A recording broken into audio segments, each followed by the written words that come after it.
है ना। Last class में हमने पैराबोला डिस्कस कर लिया था,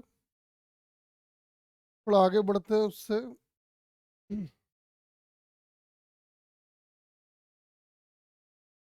वाह, थोड़ा आगे बढ़ते हैं हम लोग। तो पैराबोला के बाद अपना आएगा सर्कल। ठीक है।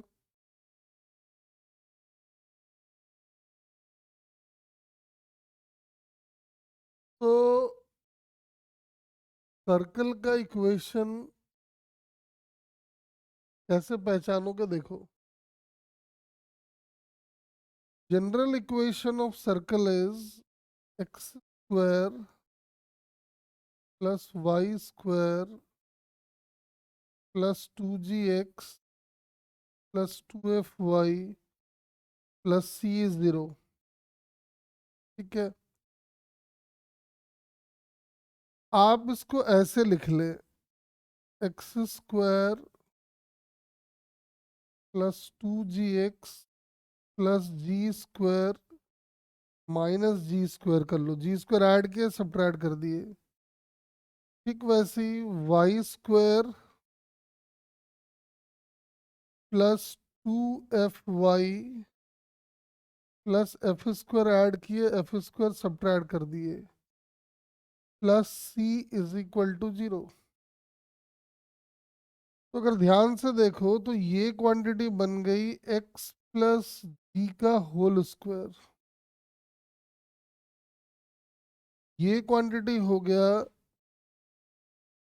वाई प्लस एफ का होल स्क्वायर,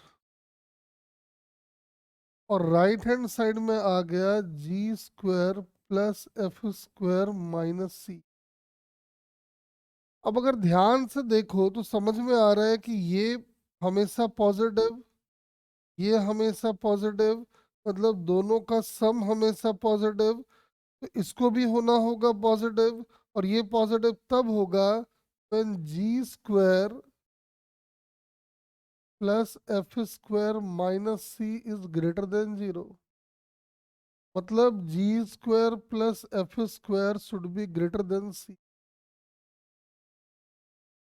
देखो सर्किल के लिए आपको क्या क्या चाहिए, सर्किल के लिए आपको सेंटर के कोऑर्डिनेट्स चाहिए और रेडियस चाहिए। तो आप इसको ऐसे लिख लो, तो लिख दो ऐसा।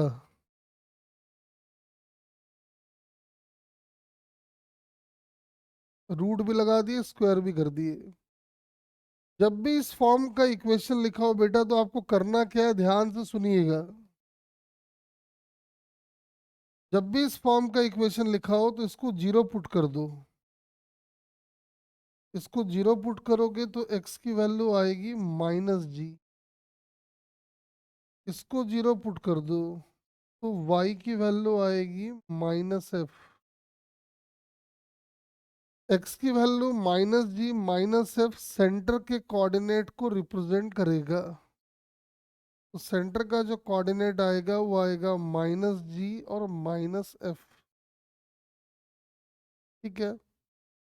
और ये जो क्वांटिटी आपको दिख रहा है दिस इज रेडियस। मतलब ये हो गया कि सर्कल के इक्वेशन में एक्स स्क्वायर का टर्म होना चाहिए। एक्स स्क्वायर का टर्म है, इसका मतलब graph will be symmetrical about y axis. Y square का टर्म है, मतलब graph will be symmetrical about x axis. और आपको बताया कि सर्कल एक ऐसा इक्वेशन है जो एक्स के अबाउट भी सिमेट्रिकल होगा और वाई के अबाउट भी सिमेट्रिकल होगा। तो सर्किल के लिए क्या बात ध्यान रखना है कि जब भी ऐसा इक्वेशन लिखा हो तो उसके सेंटर का कोऑर्डिनेट होगा माइनस जी माइनस एफ, और रेडियस की वैल्यू होगी under root of g square plus F square minus c, with ये कंडीशन। ठीक है। वैसे नॉर्मली ये जरूरत नहीं पड़ता है, लेकिन फिर भी आपको आना चाहिए। जैसे मान लो एग्जाम में हम कहते हैं आपको कि भाई, जैसे हम ये कहते हैं एक्स माइनस टू का whole square plus Y minus one का whole square is equal to 16। ठीक है। आप 16 को लिख दें 4 का स्क्वायर। ध्यान से देखो, ये हमारे स्टैंडर्ड इक्वेशन से आ गया है। जब इसको जीरो पुट करोगे तो x की वैल्यू 2 आएगी। जब आप इसको जीरो पुट करेंगे तो y की वैल्यू 1 आएगी। और रेडियस आपको दिखाई पड़ रहा है 4। यानी कि अपने को ये मालूम चल गया है अब कि जो सेंटर का कोऑर्डिनेट है वो है 2,1। यानी इधर कहीं पे होगा। और रेडियस जो है वो 4 यूनिट का है। ये वाला आपका 2 यूनिट है, ये वाला आपका 1 यूनिट है। कि रेडियस तो 4 यूनिट है, तो सर्कल जो है वो काफी बड़ा सर्कल बनने वाला है, कुछ इस तरह का।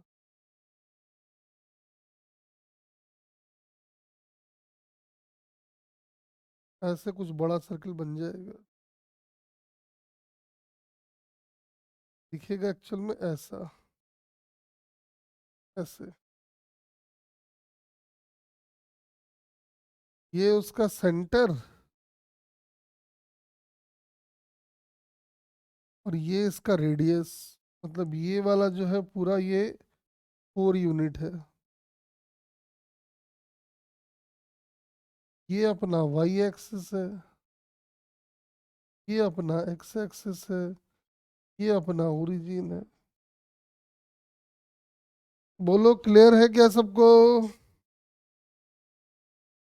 व्हाट्सएप पे रिप्लाई करो।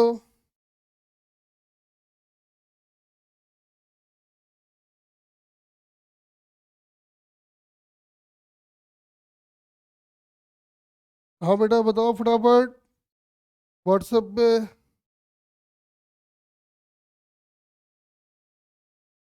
चलो, थोड़ा और देखते आ जाओ। हम दो तीन दे रहे हैं, आप बना लो, ठीक है ना? कोई खास बात है नहीं इसमें। फिर इसके अच्छे क्वेश्चंस कराऊंगा, पहले एक सिंपल सिंपल वाले कर लो। मुझे बताओ ये क्या रिप्रेजेंट कर रहा है? इसका ग्राफ बनाओ तो। इसका ग्राफ बनाओ, चलो दो तीन हम और दे देते हैं।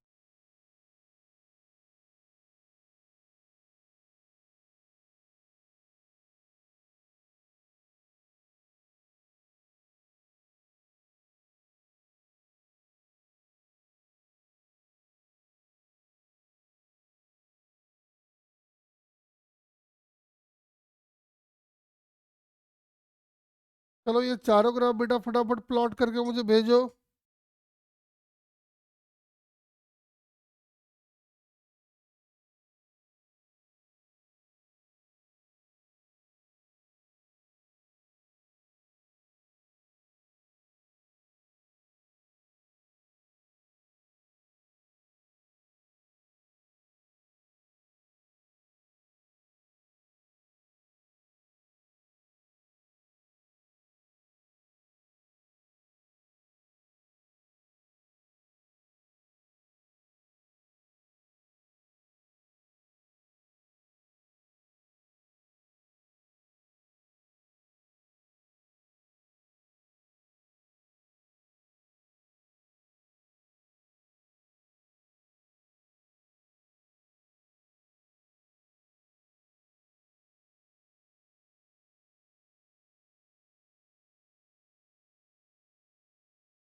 एकदम प्रॉपर वे में अच्छे से कोऑर्डिनेट का इज्जत रखते हुए ग्राफ बनाने का है,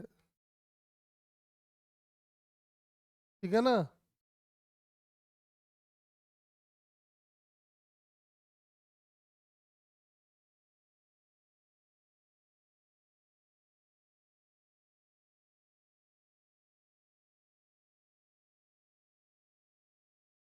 बेटा 2 मिनट में बनना चाहिए, ये देख देख के देख बनाने वाली ग्राफ है, कुछ है ही नहीं इसमें। इतना टाइम तो लगना ही नहीं चाहिए। आपको सेंटर दिखाई पड़ रहा है, रेडियस दिखाई पड़ रहा है, फिर किस बात का जरिए सर्किल का ग्राफ ड्रॉ करने में?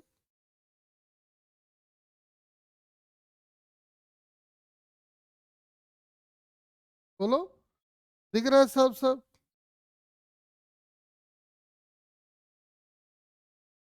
नहीं, इतना टाइम तो नहीं लगना चाहिए।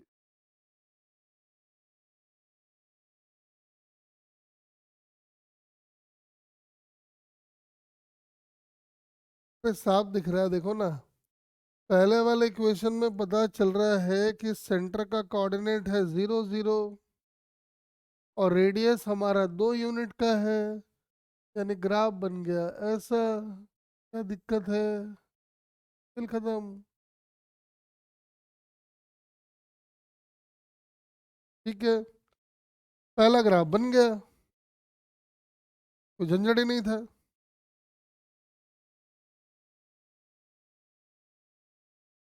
अब आता है दूसरा ग्राफ कैसे बनेगा। साफ साफ दिखाई पड़ रहा है कि जो सेंटर का कोऑर्डिनेट है वो है 2 2, देखो दिख रहा है, और रेडियस भी है 2। यानी ऐसा ग्राफ बनेगा कि ये इसको भी टच करता हुआ जाए और इसको भी टच करता हुआ जाए, ऐसा। ये वाई, ये एक्स का कोऑर्डिनेट 2 2 बन गया। तो क्या टाइम लगना है? थर्ड वाले में दिख रहा है सेंटर का कोऑर्डिनेट है 2 और वाई कोऑर्डिनेट है 0, तो 2 0 इधर कहीं होगा, तो जो सर्कल बनेगा वैसा बन जाएगा, खेल खत्म।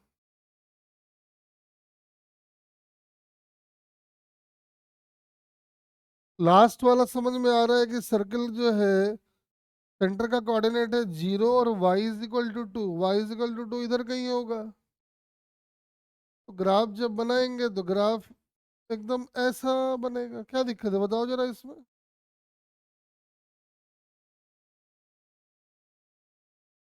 हाँ, इसमें इतना टाइम लगने का क्या था, मुझे समझ में आया नहीं वैसे।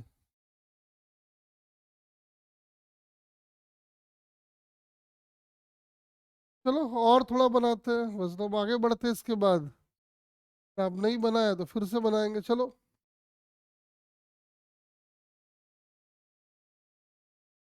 x-1 का होल स्क्वायर y-3 का whole square is equal to 9। चलो बनाओ। अरे एक ही लाइन का क्वेश्चन है, फटाफट जरा फास्ट हो जाओ, इतना स्लो कैलकुलेशन नहीं करो। अरे साफ दिख रहा है, सेंटर पता, रेडियस पता, प्लॉट करो। 1 सेकंड में होना चाहिए सब काम।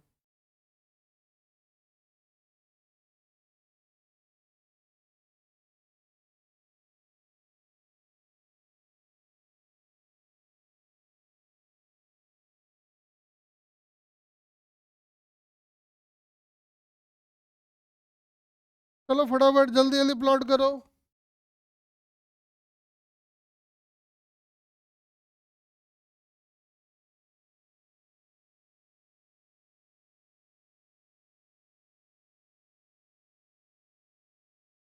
जल्दी, इसमें 1 1 घंटे लगने का कुछ नहीं है, एक क्वेश्चन आधे मिनट में होना चाहिए।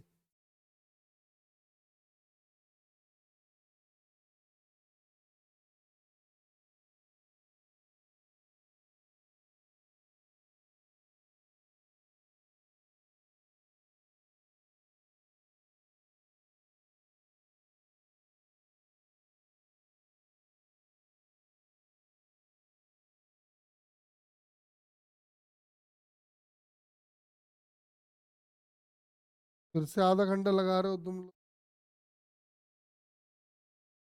सेंटर दिख रहा है, रेडियस दिख रहा है, उसके बाद टाइम क्यों लग रहा है रिधिमा जी?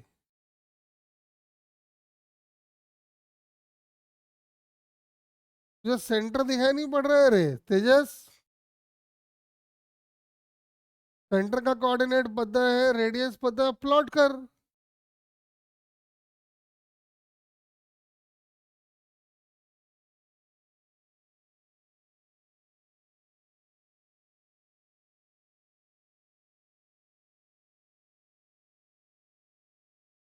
नहीं रिधिमा, तूने 1 और 3 का ख्याल नहीं रखा है। बोला 1 और 3 का ख्याल रख। पहले वाले में तो 1 और 3 का तूने ख्याल नहीं रखा है, बाकी दूसरा तीसरा ठीक है। तो पहला वाला ढंग से बना। अरे जल्दी बनाओ बेटा। अरे इतना टाइम क्यों लगा रहे हो, मुझे समझ में नहीं आ रहा है। तो बच्चा वाला खेल है तेजस।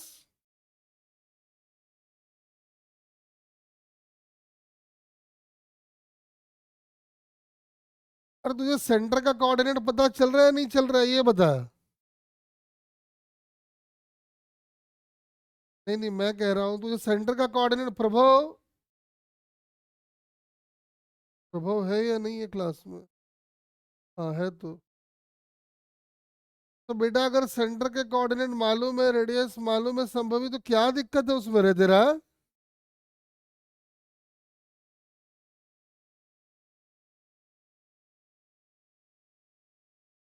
सेंटर पता, रेडियस पता, प्लॉट करो, खेल खत्म।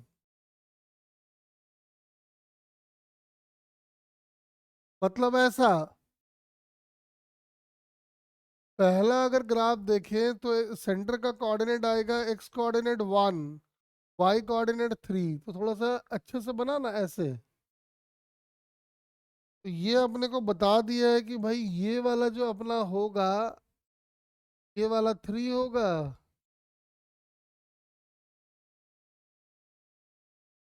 और रेडियस भी 3 है, यानी ग्राफ बन गया। वो टच करेगा इसको लेकिन कट करेगा। बना दो, खेल खत्म। ये वाला 1 है, ये पूरा लेकिन 3 है, खेल खत्म। क्या पंगा है? अगला देखो, एक्स कोऑर्डिनेट 0, वाई कोऑर्डिनेट 3, 9 है मतलब 3 का स्क्वायर, यानी कोऑर्डिनेट हो गया 0, 3 और रेडियस भी है 3, तो पक्का ग्राफ ऐसा बनेगा, कोई शक ही नहीं है इसमें। बन गया। रेडियस है 3 यूनिट। अगले वाले में देखेंगे तो सेंटर का कोऑर्डिनेट आएगा ये 3, और वाई हो गया 0, ये हो गया 3। तो एक्स को नहीं उल्टा कर दिया क्या मैंने? हाँ उल्टा कर दिया है, ये वाला इसका बना दिया हम। तो ये वाला बना लेते हैं, देखो एक्स कोऑर्डिनेट 0, वाई कोऑर्डिनेट 3 इधर कहीं होगा, और रेडियस 3 यूनिट का है, तो ऐसा बन जाएगा। ये वाला 3 का है। भाई सीधी सी बात है, देखो अगर नहीं समझे तो फिर से बता रहे हैं हम। एक्स माइनस अल्फा का whole square plus Y minus beta का whole square is equal to are square represents a circle with centre के जो कोऑर्डिनेट्स होंगे, सेंटर के कोऑर्डिनेट्स होंगे अल्फा कॉमा बीटा, और इसका रेडियस जो होगा वो होगा आर यूनिट, खेल खत्म। अरे बोलो, बात समझे या नहीं समझे?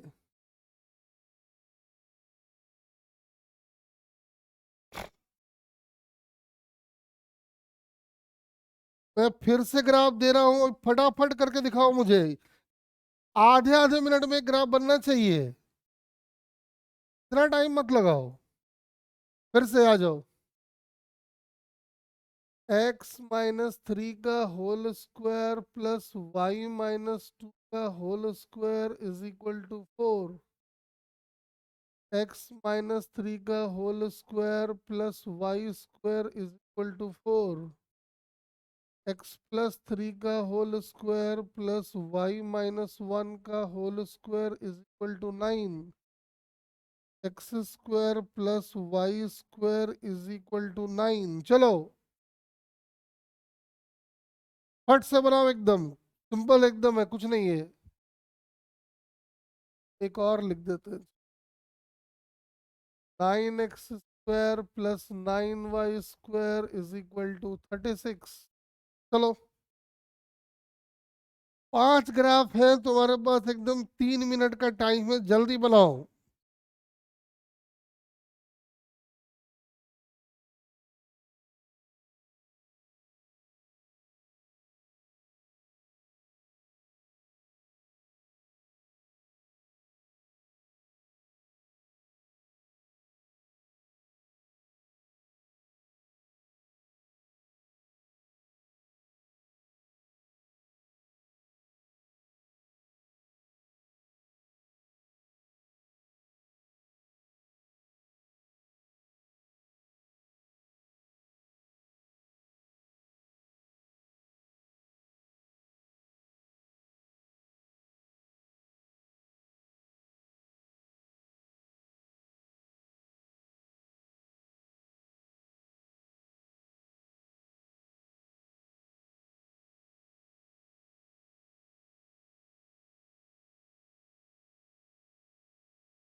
तो मैं म्यूट हो गया। ठीक है ठीक है ठीक है ठीक है ठीक। हाँ जी देख लो। ग्राफ में कोई दिक्कत है तो बताओ। जैसे ये वाला ग्राफ हम बनाए थे, तो एक्स की वैल्यू 3, मतलब ये 3 है और रेडियस 2 यूनिट का है। ग्राफ ऐसा बन गया देख लो। x+3 का होल स्क्वायर प्लस y-1 का whole square is equal to 9। तो सेंटर का कोऑर्डिनेट आ गया -3 और 1, तो ये है 3 और ये है 1। रेडियस लेकिन 3 यूनिट का है। और रेडियस 3 यूनिट का था क्या? हाँ हाँ सॉरी, मैंने गलती कर दी है। तो रेडियस अगर 3 यूनिट का है तो ग्राफ एक्चुअल में ऐसा बनना चाहिए था।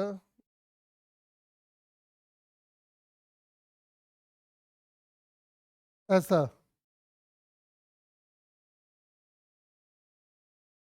और x² plus y² is equal to 9, वो तो ऐसे ही आ जाएगा। इसका सेंटर का कोऑर्डिनेट हो जाएगा 0,0 और रेडियस जो है वो अपना हो जाएगा 3 यूनिट्स।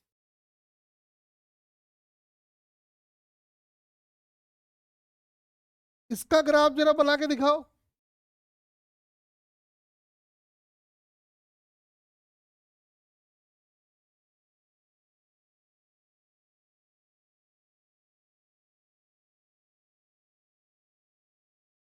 जरा लास्ट वाला ग्राफ एक बना के दिखाओ।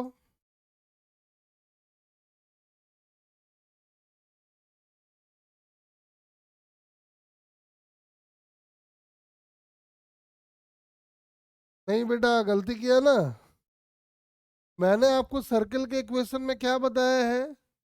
x² और y² का कोएफिशिएंट सेम होना चाहिए और 1 होना चाहिए। देखो, हर जगह पे x² y² का कोएफिशिएंट 1 1 ही तो है। तो यहाँ नहीं है तो उसको करना होगा, तो पहले 9 से डिवाइड करो।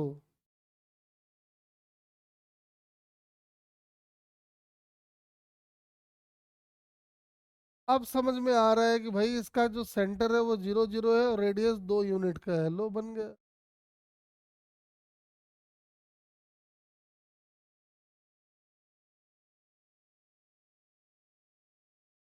तेजस जी। हाँ तेजस ने सही किया है। प्रभव ने गलत कर दिया था, ठीक है। प्रभव ध्यान रहेगा ये बात अब।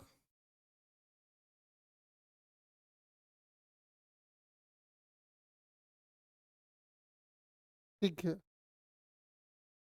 अब देखो क्या है ना, सर्किल हमने बहुत बना लिए। एग्जाम में ये बोल के नहीं आएगा कि हम सर्किल हैं। एग्जाम में कैसे आएगा देखो। और दो तीन क्रिएटिव क्वेश्चन कराते आ जाओ, अच्छे वाले कराते आ जाओ। चलिए लिखो। A particle is moving along a circle.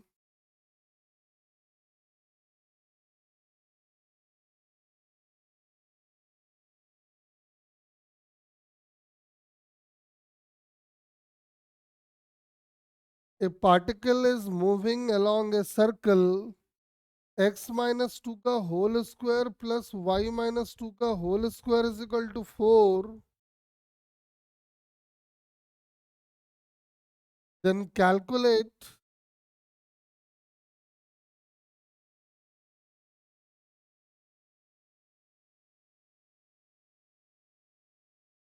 maximum and minimum distance of particle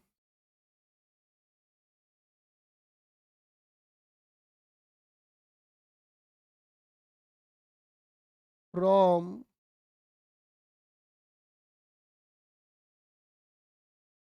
origin।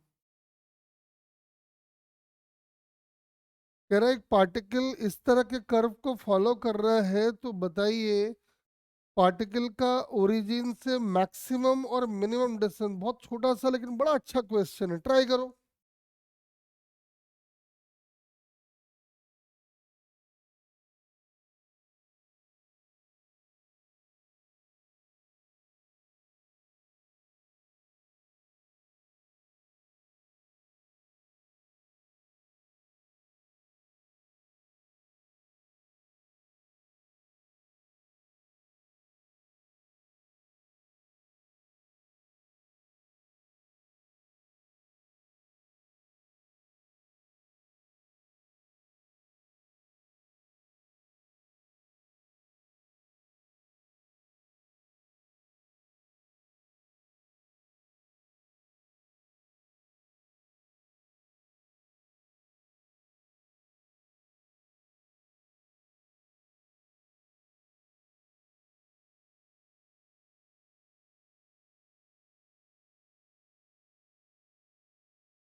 कह रहा है एक पार्टिकल इस तरह के पाथ को फॉलो कर रहा है, तो आपको बताना है पार्टिकल का मिनिमम डिस्टेंस मैक्सिमम डिस्टेंस क्या होगा।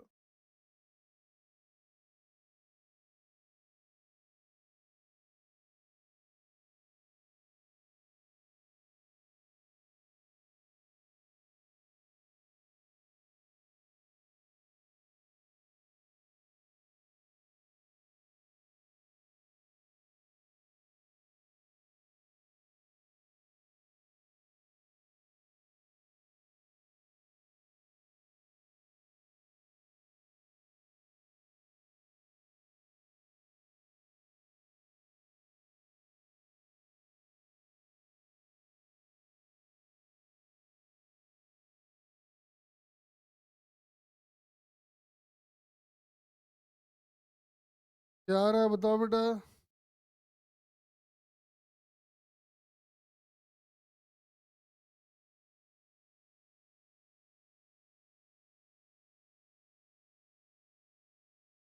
मैक्सिमम 2.5।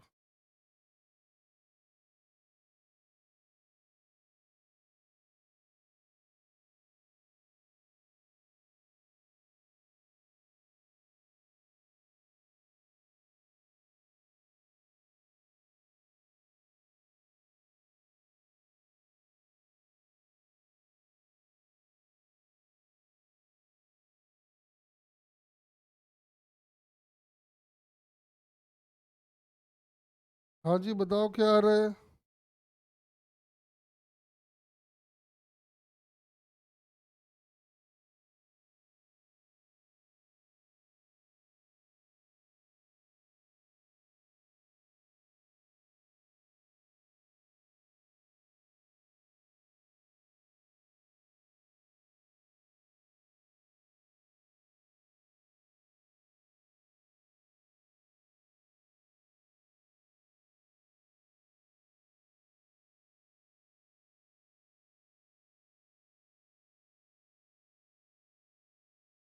देखो,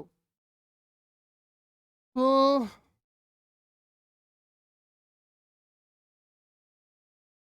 सर आगे समझ नहीं आ रहा। लड़की, मैथमेटिक्स तेरा वीक है, थोड़ा मेहनत कर मैथ पे। सब करके बोल रही था मुझे समझ नहीं आ रहा है। देख इधर,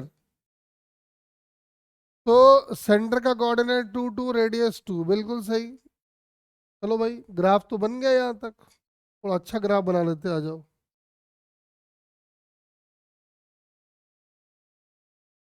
तो लो, ग्राफ बन के तैयार।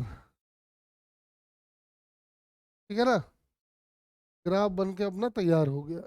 चलो, अब कह रहा है बताओ पार्टिकल का मैक्सिमम डिस्टेंस क्या होगा, मिनिमम क्या होगा। तो साफ दिख रहा है, पार्टिकल का मैक्सिमम डिस्टेंस होने वाला है ये रहा।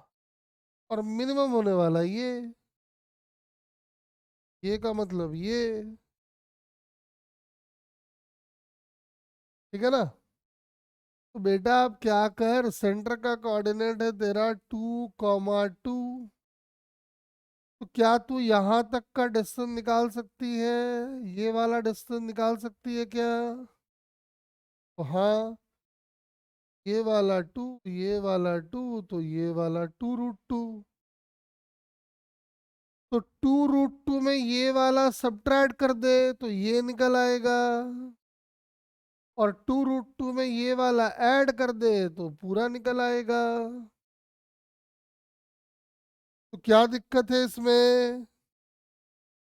अब समझ में आया क्या, बोल। बस, क्या था इसमें रे। तो मैक्सिमम डिस्टेंस हो गया 2√2 + 2। और मिनिमम हो गया,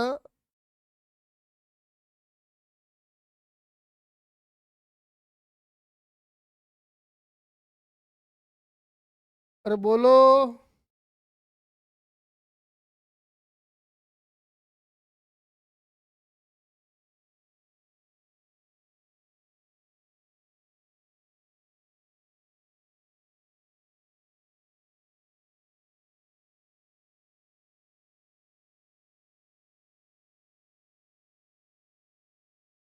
रिधिमा,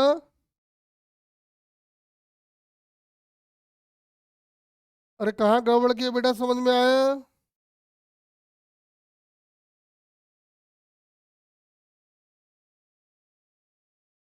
रिधिमा, चलो, चलो एक और करा देता हूँ वैसे, चलो आ जाओ, नीचे लिखो।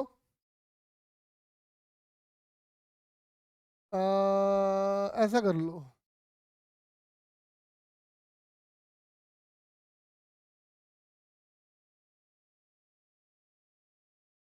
Find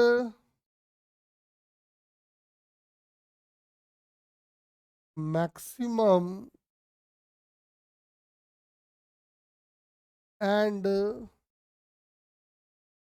minimum distance of particle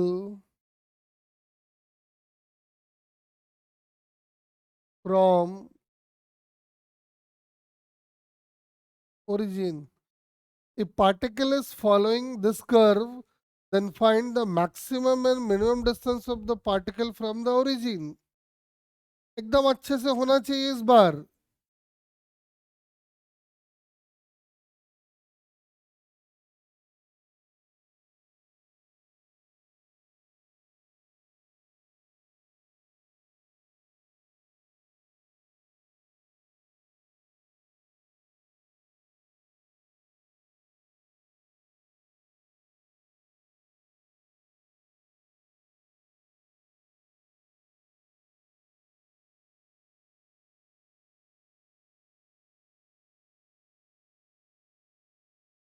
अच्छे से एकदम बारीकी से ग्राफ प्लॉट करो, सब समझ में आएगा। बस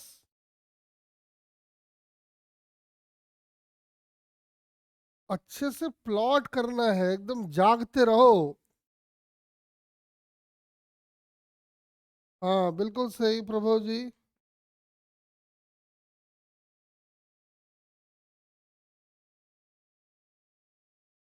सबका आएगा, संभव ही आना चाहिए बेटा।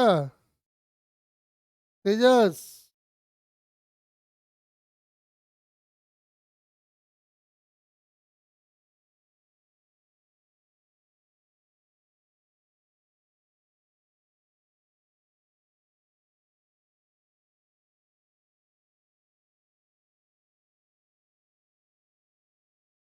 संभव ही आया तेरा।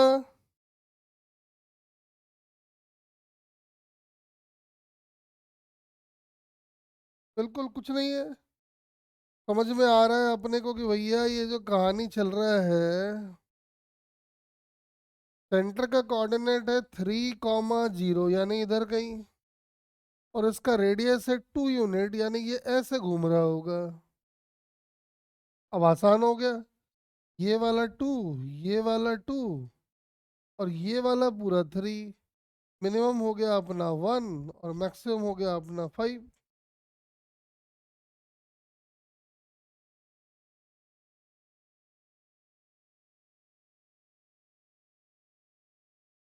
क्लियर है ये बात सबको?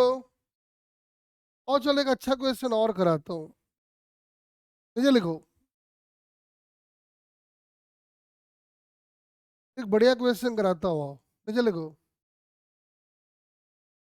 The x and y coordinate of a particle,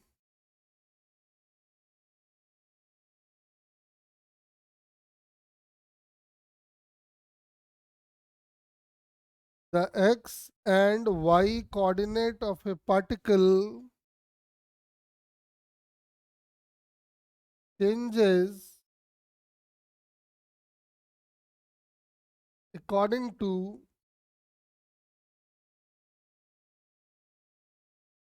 x is equal to a sine omega t and y is equal to a cos omega t।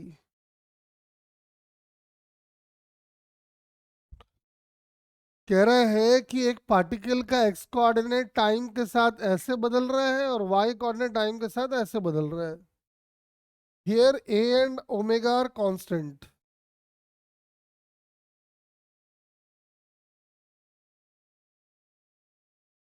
ये लोग कुछ कांस्टेंट है, क्या है नहीं है हमको भी नहीं पता है, लेकिन कांस्टेंट है। Find the trajectory followed by the particle. Find the trajectory followed by the particle. कह रहा है बताओ कि पार्टिकल जिस पाथ को फॉलो कर रहा है उसकी ट्रेजेक्ट्री बताओ। मतलब वो कौन सा इक्वेशन कौन सा पाथ फॉलो कर रहा है ये आपको बताना है। अब ध्यान से सुनो, तुम्हारे लिए पहली बार क्वेश्चन आया तो आप नहीं कर पाओगे, हम समझाते हैं आपको। मुझे एक बात बताओ, अगर y और x का रिलेशन ऐसा आ गया तो आप क्या बोलोगे कि पार्टिकल कौन सा पाथ फॉलो कर रहा है?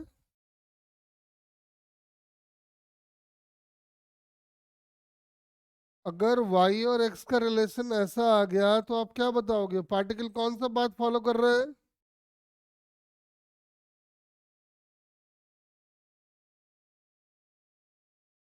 बताओ बताओ फटाफट बताओ।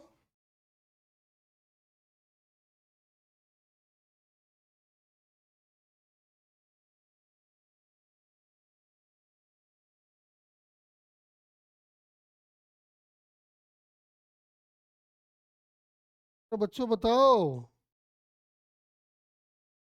अरे ये लीनियर है, स्ट्रेट लाइन, मतलब particle is following straight line path. गड़बड़ मत करो। यानी यही तो आ रहा है, मतलब पार्टिकल इस रास्ते पे कहीं जा रहा होगा। क्या फर्क पड़ता है हमको? हम कह रहे हैं कि पार्टिकल इज फॉलोइंग ये वाला पाथ, इसका मतलब पार्टिकल स्ट्रेट लाइन पाथ पे जा रहा है। बोलो।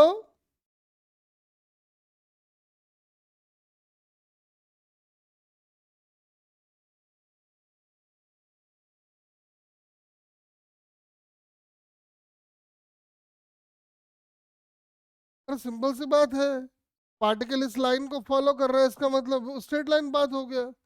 कल को अगर हम ये बोले कि particle is following this curve, if particle is following this curve, मुझे बताओ पार्टिकल कौन से पाथ को फॉलो कर रहा है, कौन से कर्व को फॉलो कर रहा है?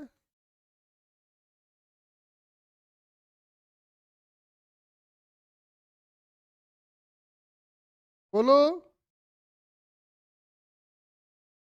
अरे y is equal to x square अगर आ रहा है तो पार्टिकल कौन से कर्व को फॉलो कर रहा है? अरे ये तो ग्राफ सब इतना पढ़ा है तुम लोग को, फिर भी ग्राफ तुम लोग नहीं पकड़ पा रहे हो।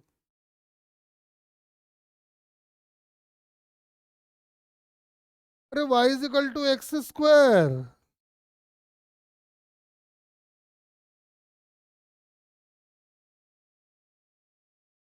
हाँ अरे बताया था ना, जितने भी क्वाड्रेटिक इक्वेशंस होते हैं दे ऑल रिप्रेजेंट्स पैराबोला।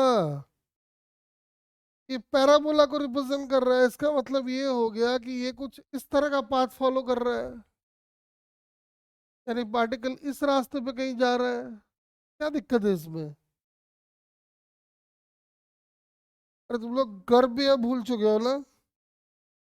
इतनी ताकत ला के पढ़ा है, इतना समय ला के पढ़ा है, फिर भी तुम लोग तो रिवाइज करके नहीं आते हो। अरे लीनियर इक्वेशन का मतलब होता है स्ट्रेट लाइन, क्वाड्रेटिक का मतलब होता है पैराबोला। इसमें क्या दिक्कत है?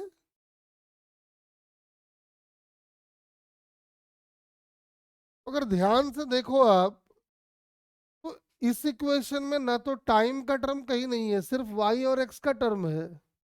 और आप वाई और एक्स का टर्म को देख के जान जाते हो कि ये स्ट्रेट लाइन पाथ में जा रहा है। यहाँ वाई और एक्स देख के जान जाते हो कि पैराबोलिक पाथ फॉलो कर रहा है। मतलब वाई और एक्स का रिलेशन अगर आ जाए तो हम देख के बता देंगे कि ये पार्टिकल कौन सा पाथ फॉलो कर रहा है। अब ध्यान से देखो कैसे आता है क्वेश्चन। बेटा रिवाइज करके आया करो। अगर ऐसे रिवाइज नहीं करोगे तब तो फिर बड़ा ही बड़ा मुश्किल है। पैराबोला तुम लोग को 2-2 घंटा समझाए और आज तुम लोग को y is equal to x square पता नहीं चल रहा है। देखो इधर। अब एग्जाम में क्या होगा कि डायरेक्ट पैराबोला नहीं आएगा, उसके लिए भी आपको एफर्ट करना होगा। एग्जाम में क्या आएगा, देखो लिखेगा कि एक पार्टिकल का एक्स कोऑर्डिनेट टाइम के साथ ऐसे वेरी कर रहा है और वाई कोऑर्डिनेट टाइम के साथ ऐसे वेरी कर रहा है।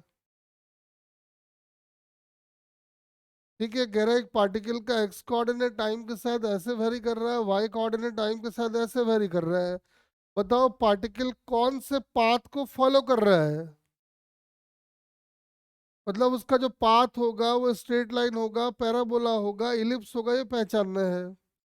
तो अभी मैंने आपको समझाया कि भैया पाथ पहचानने के लिए हमको वाई और एक्स में रिलेशन चाहिए। इसका मतलब है कि जो टाइम का टर्म है उसको अपने को हटाना पड़ेगा। तो टाइम का टर्म हटाने का एक सिंपल उपाय यहाँ ये हो सकता है कि टी की वैल्यू पहले वाले इक्वेशन से निकालो, दूसरे वाले में लाके डाल दो। तो y की वैल्यू देखो हो गई x/2 का होल स्क्वायर, यानी y आ गया x² बाई 4। और y is equal to x² by 4 देखते ही आप जान गए कि पार्टिकल पैराबोलिक पाथ को फॉलो कर रहा है। इसका मतलब ये जो पार्टिकल है ये पैराबोलिक पाथ को फॉलो कर रहा है, और पैराबोलिक पाथ वो भी ऐसा कुछ ऐसे। कल को हम बोले नहीं, एक पार्टिकल का एक्स कोऑर्डिनेट टाइम के साथ ऐसे बदल रहा है और वाई कोऑर्डिनेट टाइम के साथ ऐसे बदल रहा है। देख के बताओ पार्टिकल कौन सा पाथ फॉलो कर रहा है।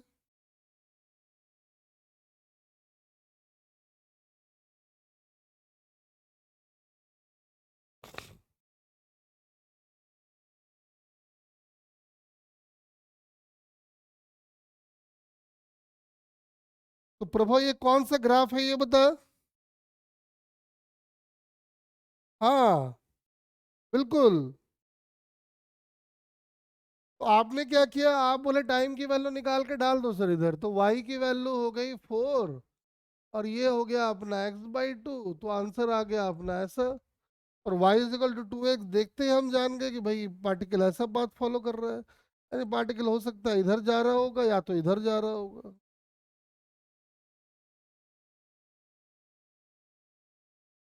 अब एक काम करते हैं, सुनो।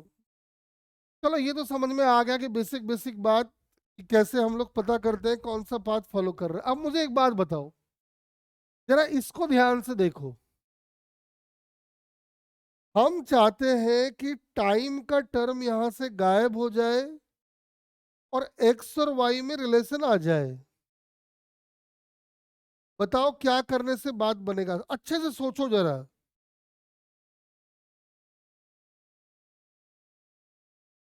हम इसमें ऐसा क्या करें कि टाइम वाला टर्म गायब हो जाए और एक्स और वाई में रिलेशन आ जाए।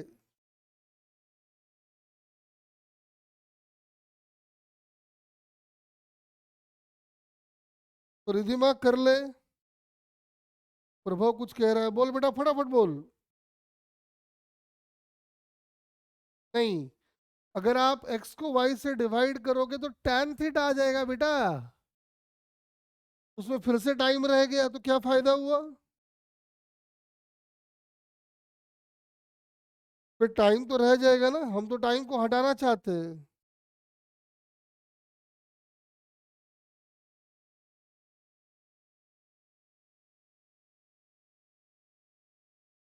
तो बेटा इसको एलिमिनेट, जब भी साइन और कॉस दिखे ना तो एक तरीका ध्यान रखो, इनको स्क्वायर करके ऐड कर दो।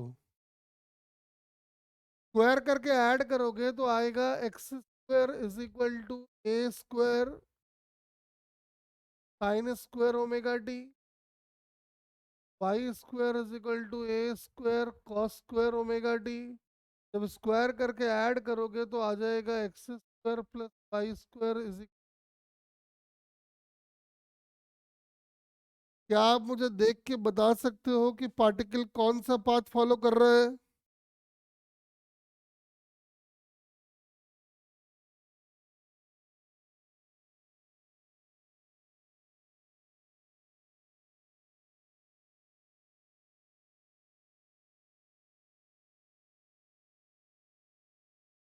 हाँ रिधिमा सही कह रही है। प्रभु जी बताइए कौन सा बात फॉलो कर रहे हैं?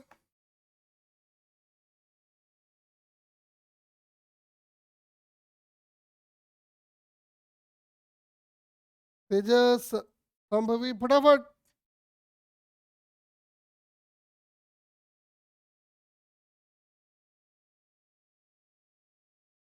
नहीं तेजस, ये कौन सा कर्व है एग्जैक्ट बता।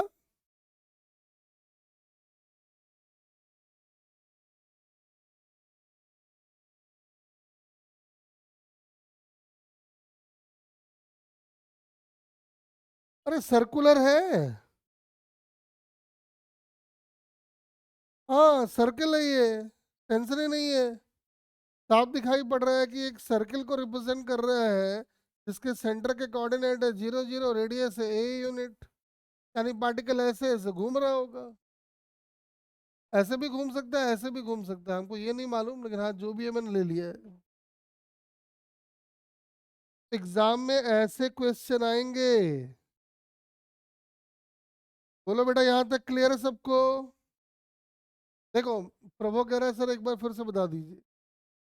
जब भी आपको कभी भी एक्स और वाई कोऑर्डिनेट साइन और कॉस के फॉर्म में दिया हो, तो आपको हमेशा दोनों को स्क्वायर करके ऐड कर देना है।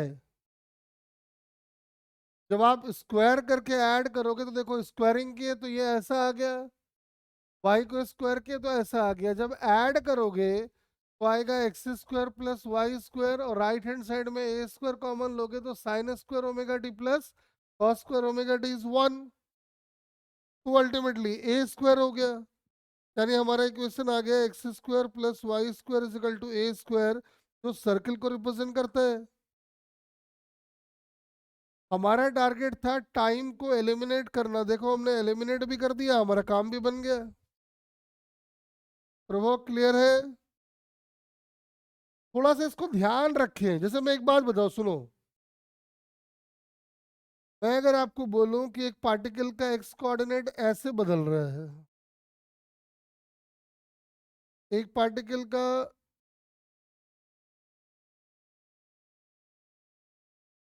या रुक जाओ,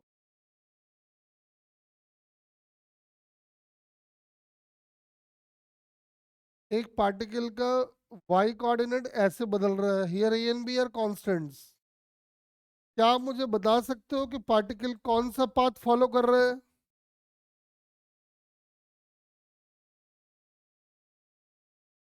बताइए पार्टिकल कौन सा पाथ फॉलो कर रहा है?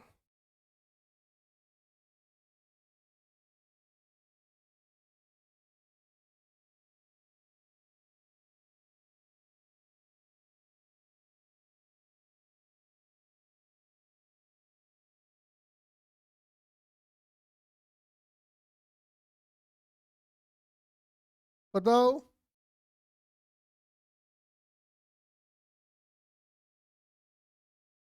आपका टारगेट एक है, टाइम वाले टर्म को हटाना। तो फिर से लिखता हूँ, देखो। हम कह रहे हैं पार्टिकल का एक्स कोऑर्डिनेट ऐसे वैरी कर रहा है, वाई कोऑर्डिनेट ऐसे वैरी कर रहा है। आप मुझे बताओ कि पार्टिकल कौन सा पाथ फॉलो कर रहा है, here a and b are constants. क्या आप मुझे बता सकते हो कि पार्टिकल कौन सा पाथ फॉलो कर रहा है? रिधिमा का तो आ गया है, ठीक है रिधिमा, ठीक है, तेरा सही है बेटा। बाकी मुझे बताएंगे फटाफट कि पार्टिकल कौन सा पाथ फॉलो कर रहा है। हमारा मेन टारगेट है टाइम को हटाना, उसके लिए हम कुछ भी करेंगे। वाई और एक्स में रिलेशन आएगा, फिर अपना काम बन जाएगा।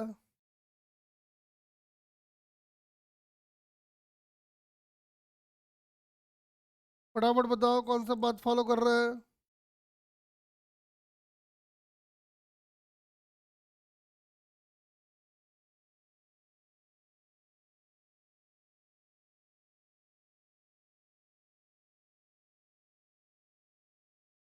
तेजस कह रहा है क्या? तेजस ध्यान से देख बेटा।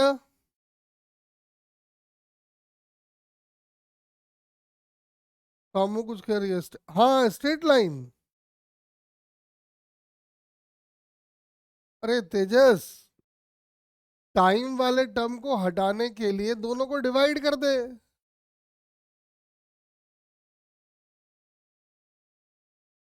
यानी y is equal to b by a into x, और y is equal to b by a into x. समझ में आ रहा है कि ए और बी कांस्टेंट है, यानी y directly proportional to x, यानी graph is straight line passing through origin. खेल खत्म।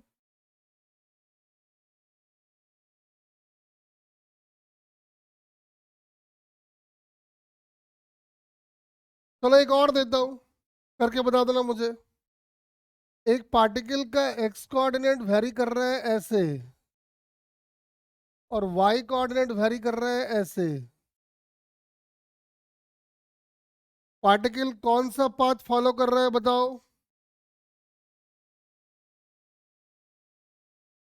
x की वैल्यू 2t² y की वैल्यू 4t। मुझे बताओ पार्टिकल कौन सा पाथ फॉलो कर रहा है।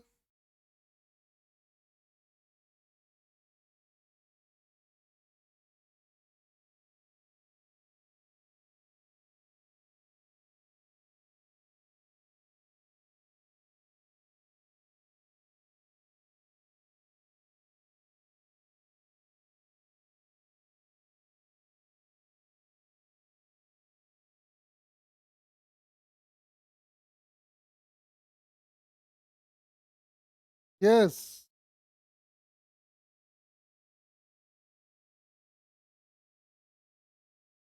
देखो ना, मैं तुम्हें एक बात बताता हूँ, सुनो। जब मैं ये सब पढ़ा रहा हूँ ना, तुमको लगता हो यार हम लोग जहाँ भी पढ़ते हैं हम लोग को तो ये सब पढ़ाया नहीं, सर झूठ मूठ का ये सब क्यों पढ़ा रहे हैं। बेटा ये सब बेसिक है, अगर आपको ये नहीं आएगा ना, फिजिक्स आपका कभी अच्छा नहीं हो सकता है।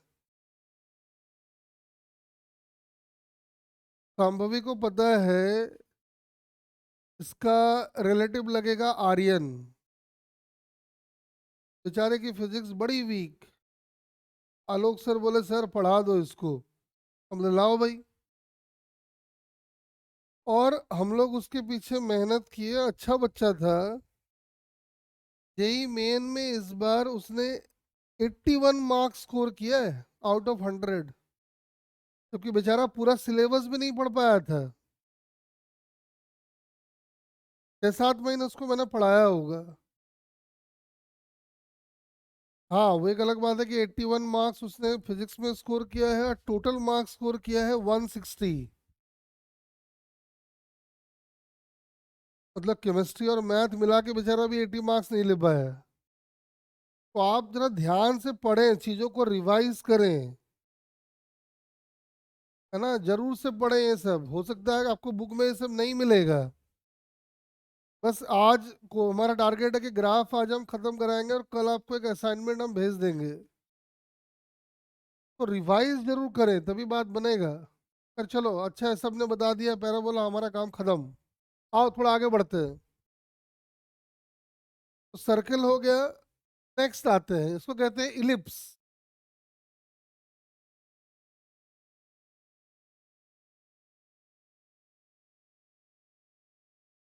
अरे संभवी बता दे इनको, कुछ को तो झूठ लगेगा, बोल पहले। आर्यन वाली कहानी सही है या नहीं बता इनको।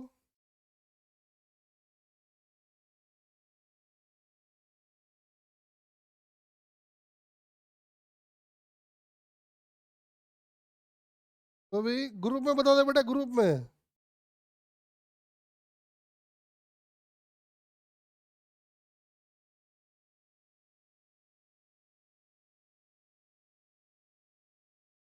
ठीक है, चलो थोड़ा आगे बढ़ते हैं, आ जाओ। नीचे लिखो, standard equation of ellipsis,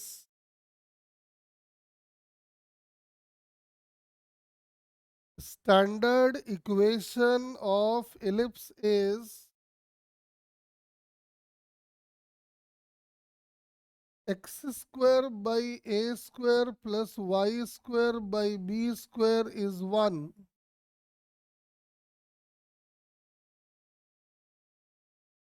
x square by a square plus Y square by b square is equal to 1। अब देखो, अभी तक आप तीन ग्राफ पढ़ चुके हो, एक स्ट्रेट लाइन, दूसरा पैराबोला, तीसरा सर्कल, ये चौथा ग्राफ है। हम आपको बार बार कहते हैं कि दुनिया जहान का कोई भी ग्राफ आ जाए, कुछ बातें आप अपने मन से पूछो। क्या क्या पूछो? ओरिजिन से ये ग्राफ पास होगा या नहीं, बताओ मुझे। क्या ये ग्राफ ओरिजिन से पास होगा या नहीं, बताइए।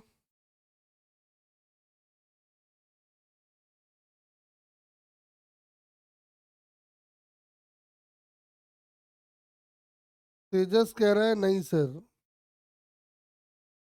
और कौन कह रहा है? कामू भी कह रही है, प्रभव भी कह रहा है। चलो भाई, अच्छी बात है। रिधिमा, क्या ये ग्राफ ओरिजिन से पास होगा या नहीं? नहीं होगा, बिल्कुल सही बात। कोई भी ग्राफ आ जाए, मन में ये सब सवाल आपको पूछना है बार बार। चलो, एक तो हो गया। सिमेट्रिसिटी देखना है।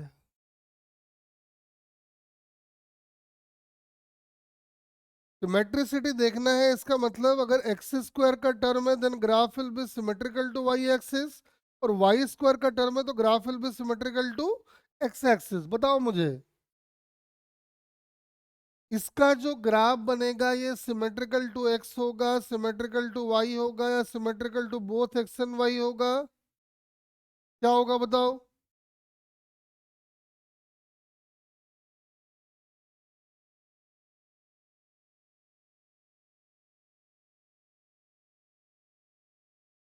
हाँ, तेजस जी कह रहे हैं, प्रभव जी कह रहे हैं सिमेट्रिकल टू बोथ। चलो भाई, अच्छी बात है। Symmetrical to x and y. चलो, दो बात तो मालूम चला कम से कम। ये ग्राफ एक्स एक्सिस को कहाँ पे कट करेगा? तो भाई सीधी सी बात है, ये ग्राफ एक्स एक्सिस को वहां कट करेगा जहां वाई कोऑर्डिनेट जीरो होगा। तो वाई को जीरो पुट करके एक्स की वैल्यू निकाल लो। आ गया प्लस माइनस ए। क्लियर है बात?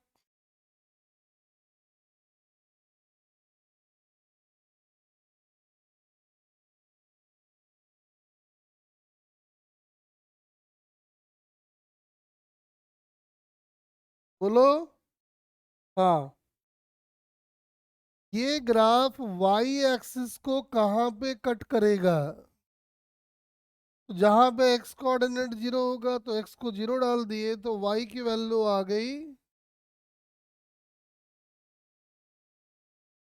Plus minus B.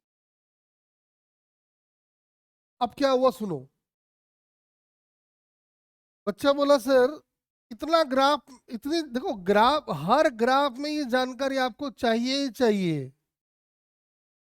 कोई भी ग्राफ आ जाए, आपको अपने मन में सवाल पूछना है बार बार, तभी हम ग्राफ सीख पाएंगे। देखो जरा इधर, क्या हो गया, आप ध्यान से सुनो।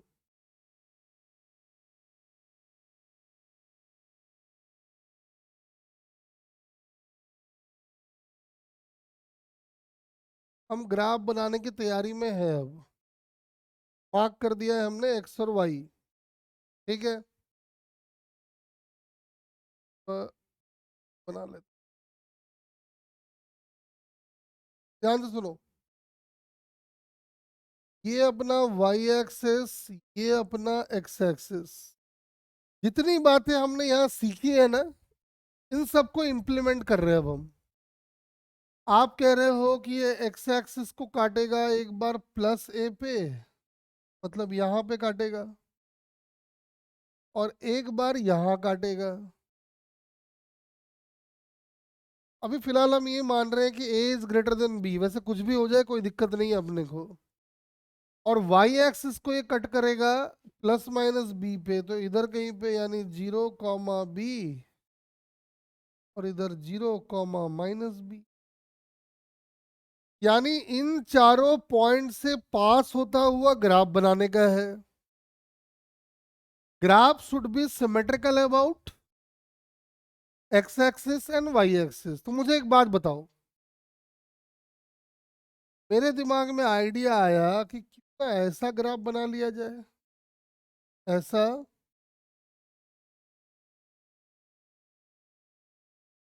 ऐसा,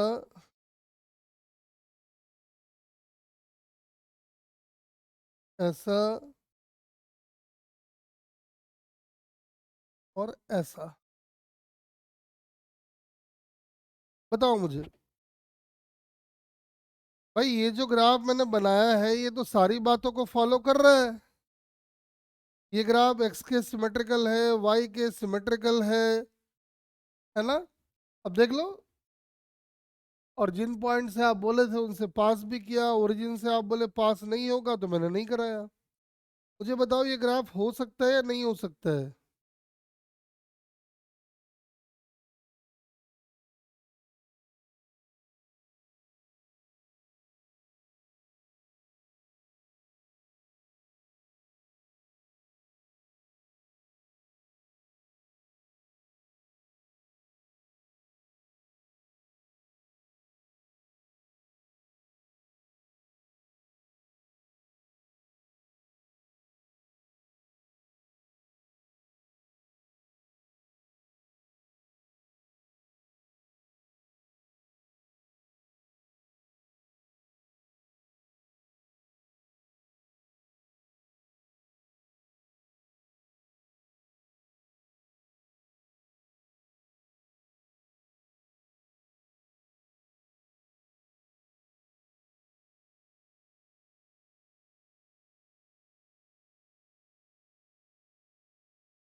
मेरे नन्हे मुन्ने बच्चों, किसी महानुभाव ने आपको बताया था कि स्ट्रेट लाइन कर्व तब बनता है जब फंक्शन लीनियर हो। अभी आपका फंक्शन लीनियर है क्या?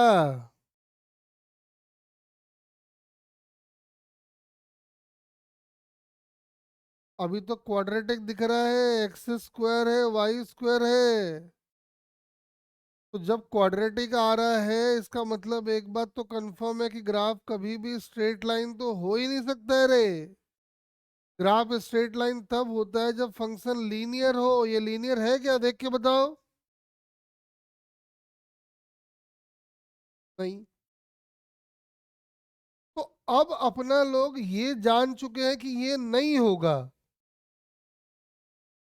ये कौन होगा वो अभी नहीं मालूम है। अभी इतना पता चला है कि ये नहीं होगा। आओ जरा देखते हैं आगे, और पॉसिबिलिटी लेते हैं।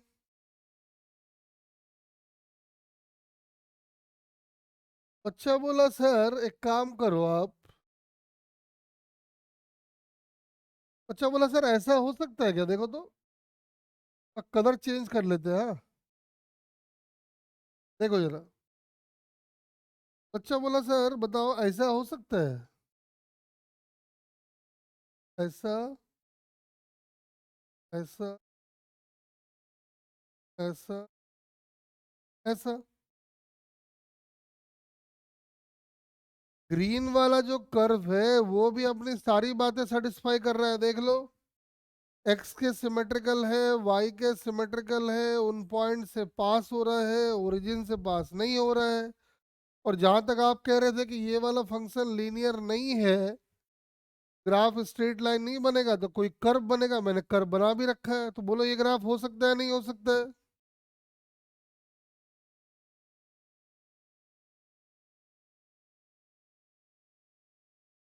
जितनी बातें हमने सोची थी, इस सारी बातों को सेटिस्फाई कर रहा है या नहीं कर रहा है? तो ये ग्राफ हो सकता है नहीं हो सकता है, बताओ।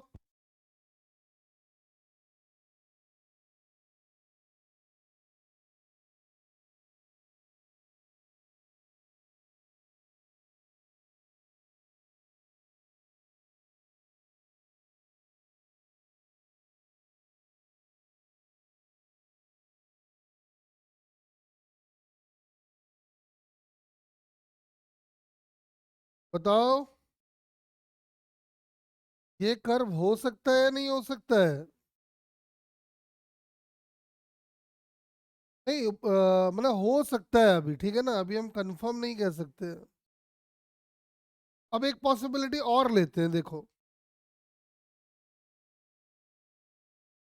अब एक बच्चे ने बोला सर एक बात बताओ। बच्चा बोला सर ऐसा भी तो हो सकता है, देखो तो।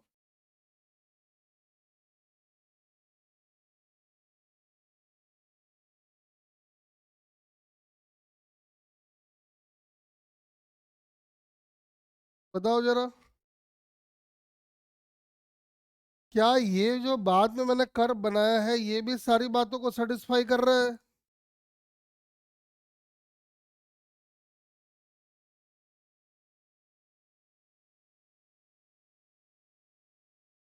तो ये ग्राफ हो सकता है नहीं हो सकता है?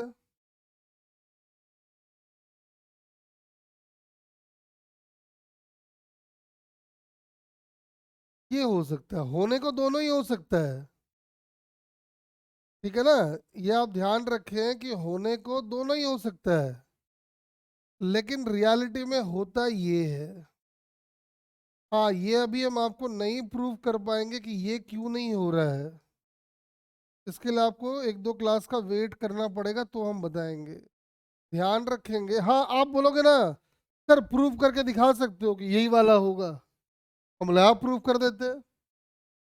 अपने पास लॉजिक है, लॉजिक लगाना है आपको, देखो मजेदार लॉजिक लगाते हैं।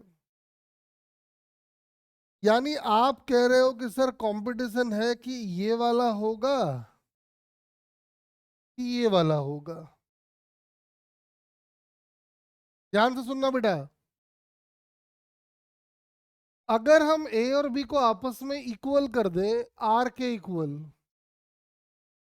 तो ये इक्वेशन बन जाएगा x square plus Y square is equal to are square.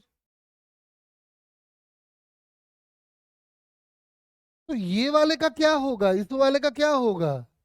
इसमें ये और ये बराबर हो जाएगा। लेकिन ए और बी को इक्वल पुट करने से तो ये सर्किल बन रहा है। अब मुझे आप बताओ कि क्या मुझे कंफर्मेशन मिल गया कि ग्राफ मेरा कौन सा होगा, वन या टू?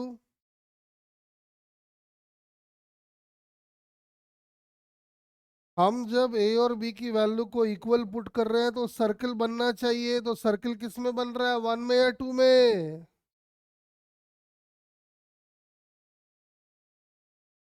टू में, तो ग्राफ हमारा टू ही होगा। इसके और भी लॉजिक है लेकिन हम आपको समझाएंगे बाद में। देखो कितना अच्छा, थोड़ा सा सोचे आंसर आ गया। इसी को कहते हैं मुंडी लगाना, मुंडी लगाओ मुंडी। अब सुनो, थोड़ा सा इसको अच्छे से समझा देता हूँ अब। देखो, तो इलिप्स ना ऐसा दिखता है,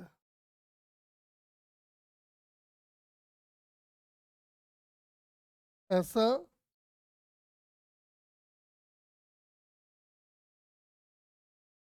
तो एक साथ बना लेते हैं।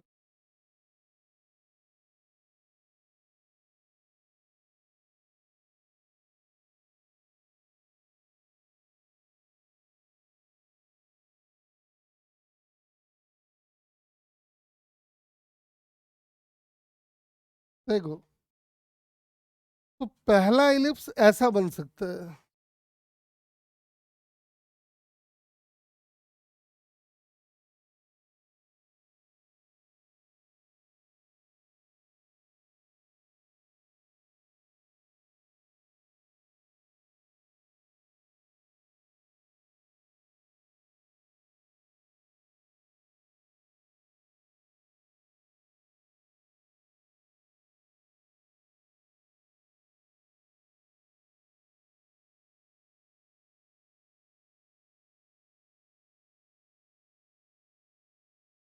ऐसा।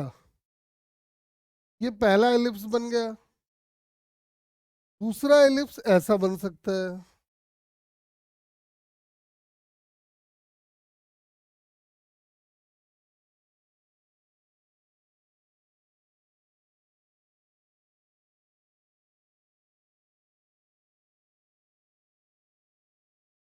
ऐसा। ये हमारा वाई, सॉरी,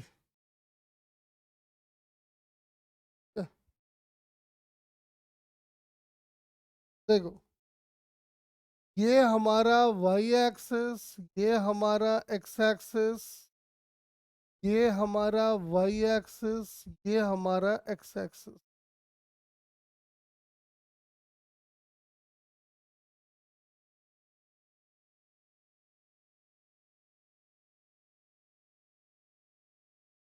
देखो, अब क्या होता है, सुनो, ये इलिप्स का बड़ा वाला पार्ट है,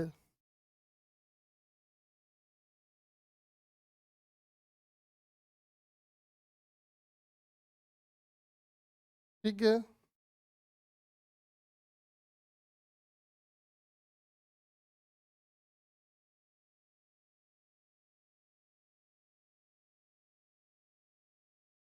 देखो,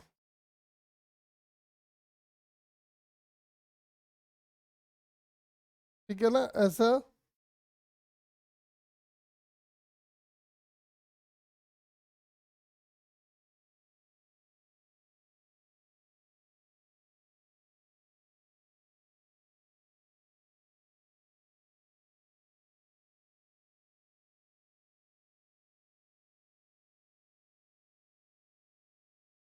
ये देखो, ये हमारा इलिप्स आ गया।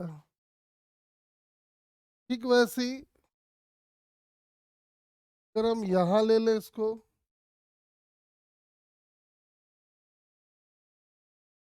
तो बड़ा कर लेते हैं।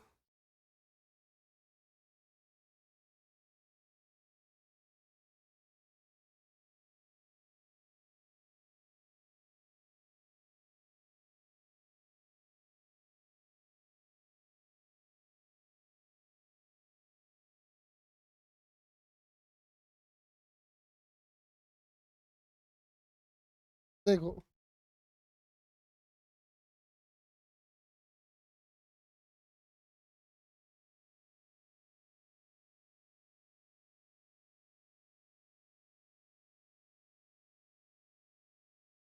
ये लगा दिए,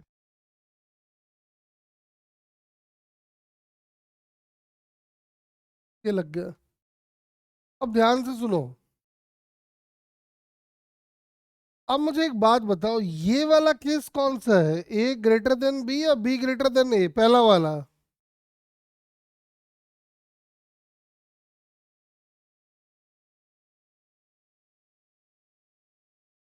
हाँ बिल्कुल सही, क्योंकि ये हमारा बेटा ए आया था, अरे यार,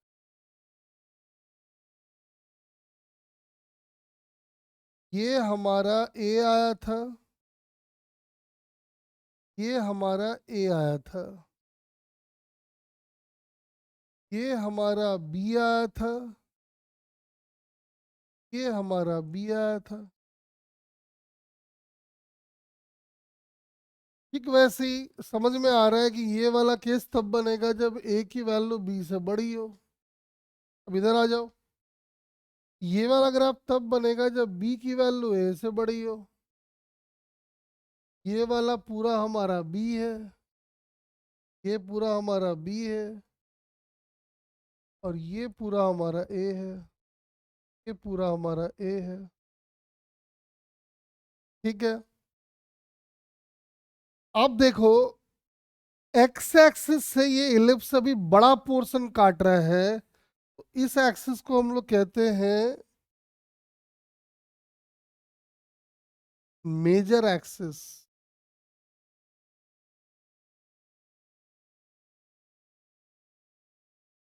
जिस एक्सिस से ये बड़ा पोर्शन कट करे that is called major axis. जैसे ये अभी यहाँ पे वाई एक्सिस जो है वो है हमारा मेजर एक्सिस, और जो छोटा पोर्शन कट करे वो होता है माइनर एक्सिस। जैसे ये छोटा पोर्शन है तो ये कहलाएगा माइनर एक्सिस। ठीक है, जैसा कि सर्कल के दो सेंटर होते हैं, सॉरी सर्कल का एक सेंटर होता है, कि इलिप्स का दो सेंटर होता है जिसको हम लोग कहते हैं फोकस।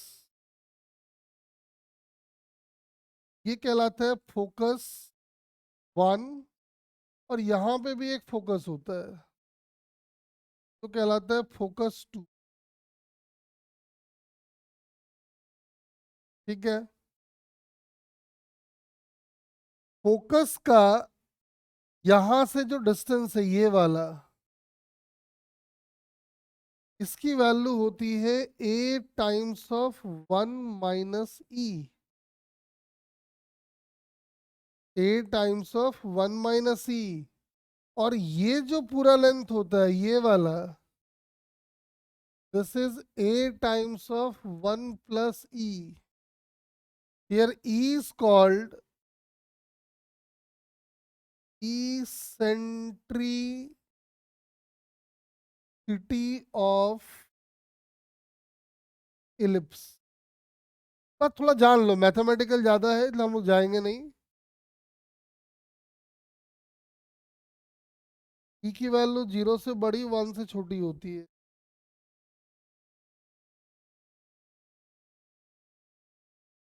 ठीक है, एकदम बेसिक बेसिक जान लो, मेजर एक्सिस क्या है, माइनर एक्सिस क्या है। तो दो फोकस होते हैं, फोकस से जो मिनिमम डिस्टेंस है इलिप्स का वो होता है ए इंटू वन माइनस सी, और जो मैक्सिमम है वो है ए इंटू वन प्लस सी। ई को हम लोग इसेंट्रिसिटी कहते हैं। ए और बी में आपस में एक रिलेशन होता है, वो होता है B square is equal to A square into one minus ई।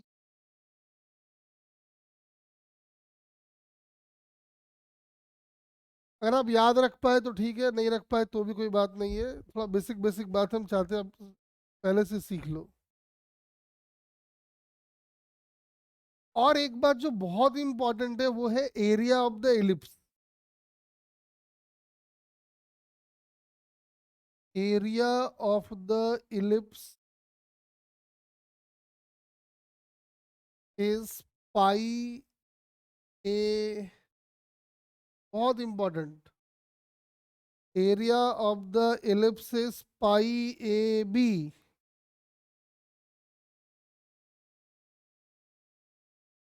अब प्रभा बोला सर हम कैसे मान लेंगे ये सही है।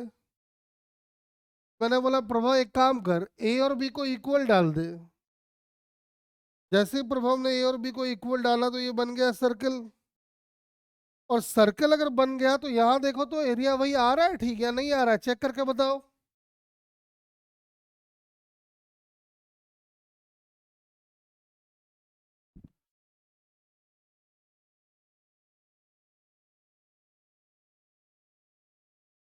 बताएं सभी।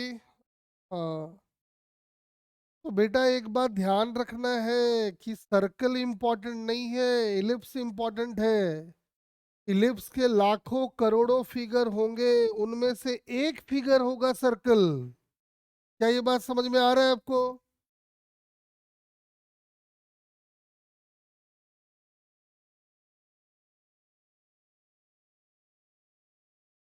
लाखों करोड़ों ग्राफ में से एक ग्राफ बनेगा सर्कल।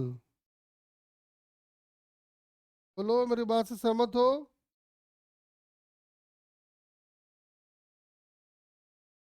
तो बेटा एक छोटा सा लाइन कॉपी में लिख ले, circle is a special case of ellipse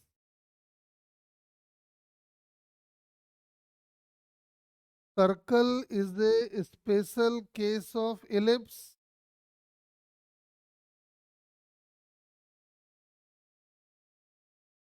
Circle is a special case of ellipse in which A is equal to B.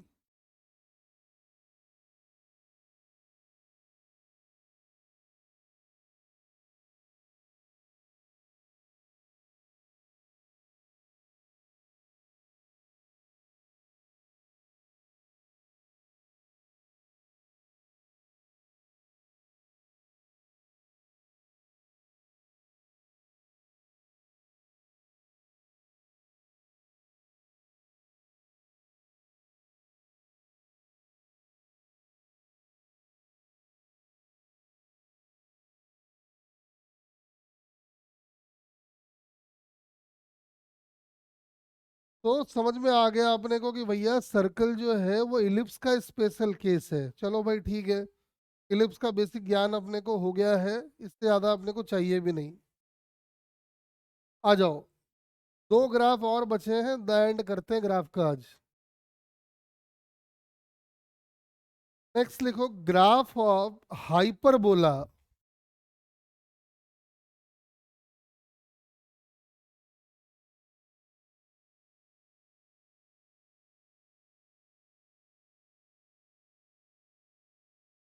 Graph of hyperbola.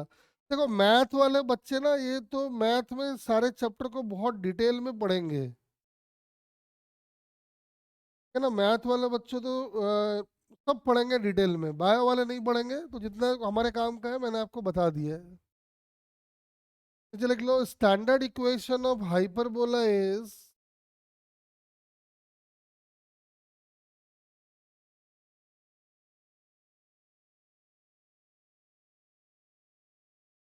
Standard equation of hyperbola is x square by a square minus y square by b square is equal to 1।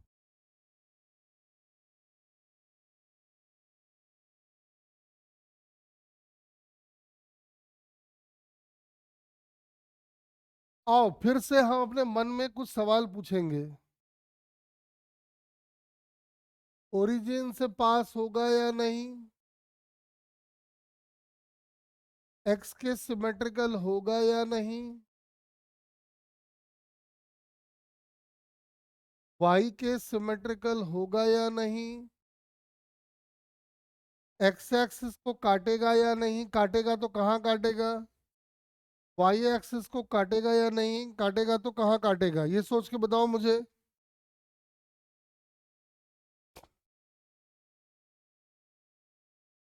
सारी बातें सोचिए।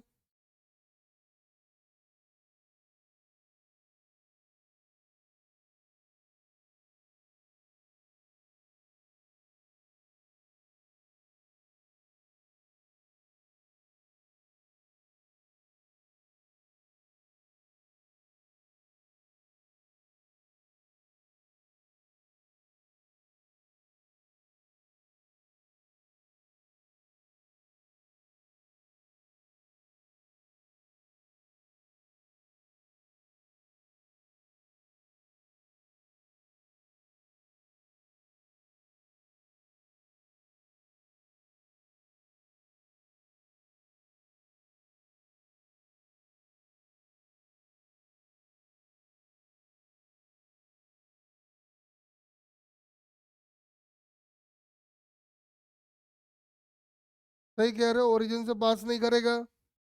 Origin से पास नहीं करेगा, x के symmetrical तो होगा ही होगा क्योंकि वाई स्क्वायर का टर्म है, और वाई के सिमेट्रिकल होगा क्योंकि एक्स स्क्वायर का टर्म है। ये एक्स एक्सिस को कहाँ कट करेगा, जहाँ पे वाई कोऑर्डिनेट जीरो होगी, वाई कोऑर्डिनेट जीरो पुट करेंगे तो एक्स की वैल्यू आ रही है प्लस माइनस ए। ये वाई एक्सिस को वहां कट करेगा जहां पे इसका एक्स कोऑर्डिनेट जीरो होगा, और एक्स कोऑर्डिनेट जीरो होगा तो आ जाएगा ऐसा। और ये कभी पॉसिबल है ही नहीं। B square is always positive, y square is always positive, लेकिन माइनस लगा हुआ है तो ये नेगेटिव और ये पॉजिटिव। दोनों कभी आपस में इक्वल हो ही नहीं सकते। इसका मतलब ये है कि ये ग्राफ कभी भी वाई एक्सिस को कट या टच नहीं करेगा। ये कैसे आया था जब हमने एक्स को जीरो पुट किया था, और एक्स को जब जीरो पुट किया इसका मतलब वाई एक्सिस को कहाँ पे कट करेगा या टच करेगा। का मतलब ग्राफ ऐसा बनाना है कि ओरिजिन से पास ना हो, एक्स के सिमेट्रिकल हो, वाई के सिमेट्रिकल हो, एक्स को एक्स एक्सिस को प्लस ए माइनस ए पे काटे और वाई एक्सिस को ना काटे। मेरे दिमाग में एक आइडिया आया कि यार क्यों ना ऐसा बना लूं, ऐसा, ऐसा। सारी बातें तो सेटिस्फाई कर रहा है।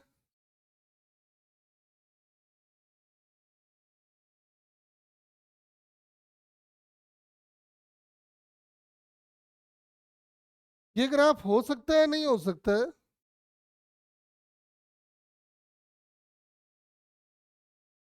हाँ, ये नहीं हो सकता है क्योंकि ये समझ में आ रहा है कि भैया स्ट्रेट लाइन है और ये कोई कर्व बनना है, तो ये तो होने से रहा। वो एक अलग बात है कि सारी कंडीशन सेटिस्फाई कर रहा है लेकिन तब भी नहीं होगा। तो ग्राफ एक्चुअल में कर्व बनेगा, तो कर्व कुछ ऐसा बन जाता है, ऐसा। ये हमको बहुत जरूरत नहीं पड़ता है, फिर भी आप थोड़ा सा ध्यान रख लो। का कोऑर्डिनेट है ए कॉमा जीरो, का कोऑर्डिनेट है माइनस ए कॉमा जीरो। देख लो।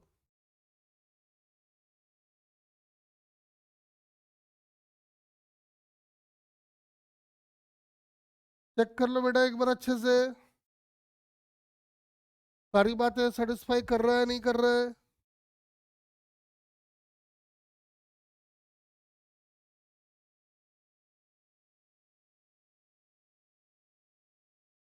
ग्राफ क्लियर है सबको?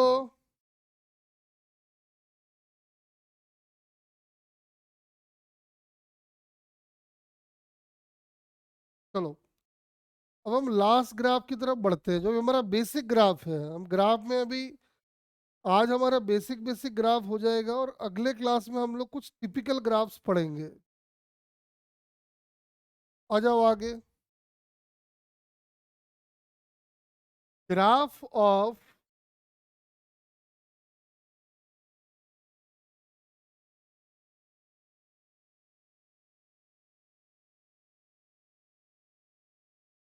Rectangular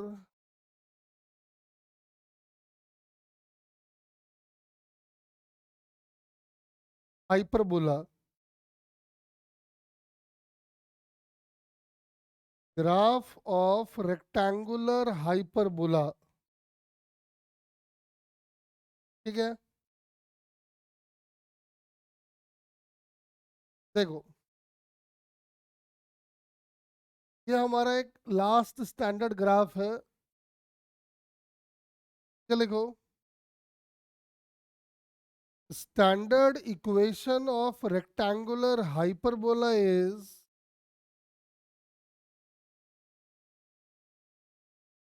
x into y is equal to c, where c is constant. Graph of rectangular hyperbola is xy is equal to c, where c is constant. ठीक है, अब ध्यान से सुनो। Graph कैसा बनेगा इसका? आप कह रहे हो कि x y is equal to c है, तो सी के लिए दो पॉसिबिलिटी है कि सी की वैल्यू पॉजिटिव भी हो सकती है और नेगेटिव भी हो सकती है। मुझे एक बात बताओ, अगर एक्स वाई की वैल्यू सी है और सी पॉजिटिव है, तो फिर दो पॉसिबिलिटी है, एक्स पॉजिटिव वाई पॉजिटिव, या फिर एक्स नेगेटिव वाई नेगेटिव। अगर x y is equal to c negative है ना, तो फिर दो पॉसिबिलिटी है, x positive y negative. X negative y positive.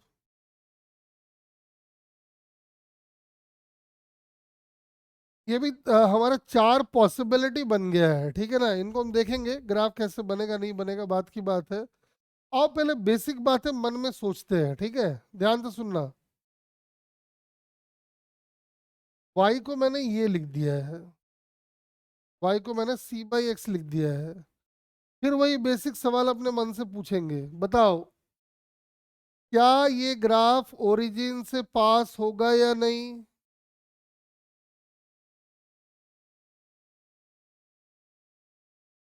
एकदम अच्छे से बताओ। नहीं होगा, क्योंकि जैसे ही हम x को 0 पुट कर रहे हैं तो y की वैल्यू इनफाइनाइट आ रही है, तो ये ग्राफ ओरिजिन से पास नहीं होगा। वैसे एक बात बताओ,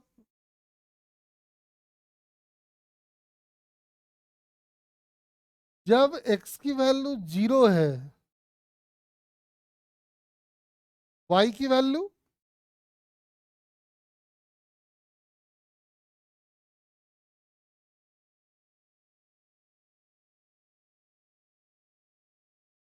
प्रभाव c/0 इज इंफिनिटी,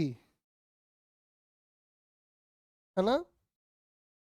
यानी when x tends to 0 y tends to infinity.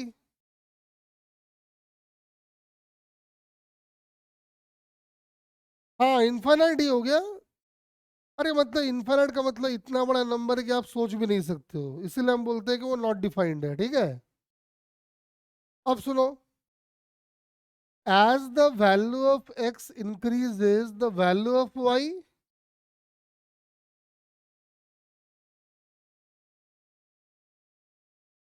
Decreases, बिल्कुल सही। When x tends to infinity y tends to.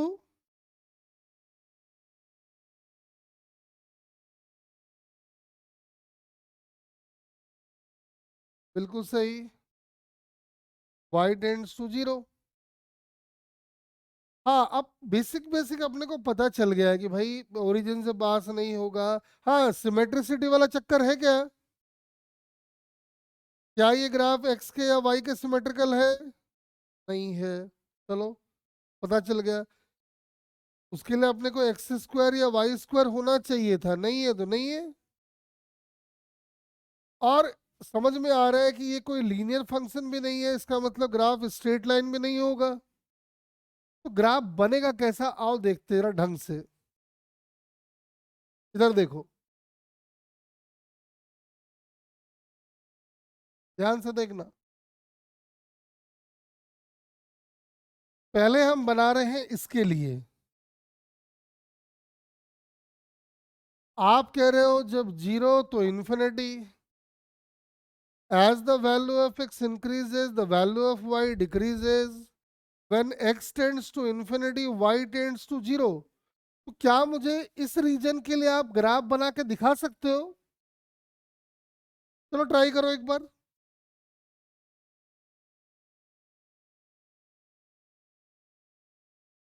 Try करो ट्राई करो।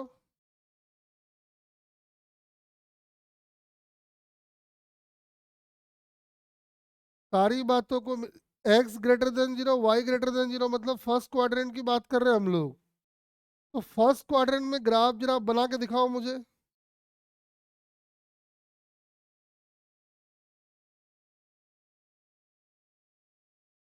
जो लगता है बनाए, शर्माने का नहीं है। हाँ तेजस बिल्कुल सही।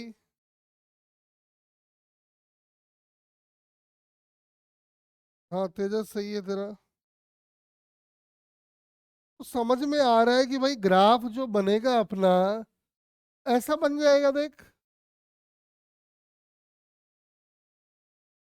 ये सारी बातों को सेटिस्फाई कर रहा है।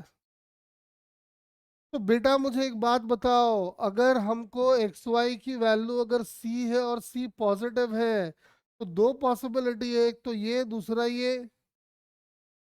तो इसका ग्राफ जो बनेगा वो समझ में आ रहा है कि एक्स भी नेगेटिव वाई भी नेगेटिव, यानी थर्ड क्वाड्रेंट में। यानी इसका जो ग्राफ बनेगा वो ऐसा बनेगा। बताइए, क्लियर है क्या सबको? Okay.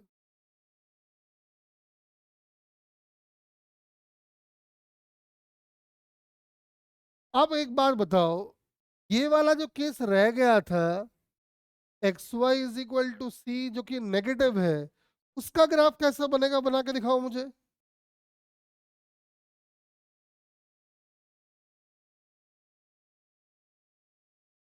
X y is equal to, जो कि नेगेटिव है, उसका ग्राफ कैसा बनेगा, जरा बना के दिखाओ मुझे।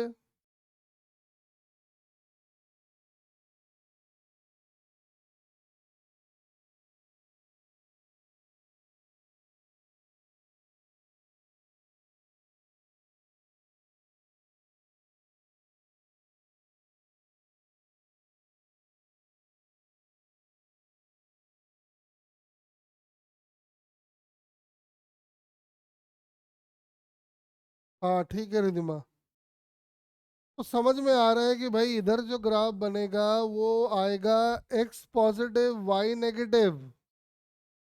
एक्स पॉजिटिव वाई नेगेटिव यानी ग्राफ इधर नजर आएगा, और एक्स नेगेटिव वाई पॉजिटिव यानी ग्राफ इधर नजर आएगा।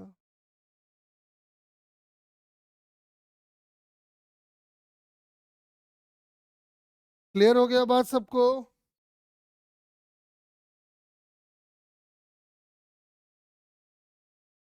चलो, अब दो छोटे छोटे बोनस, है ना, दो छोटे छोटे बोनस समझाते हैं, आ जाओ। तो इसमें भी कंफ्यूज रहते हो। y is equal to 2x+3। y is directly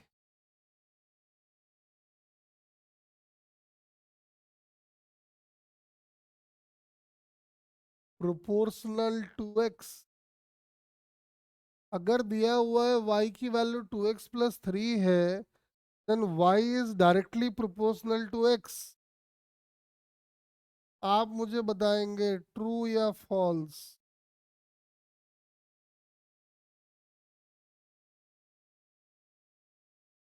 if y is equal to, ये दो छोटे छोटे बोनस हैं,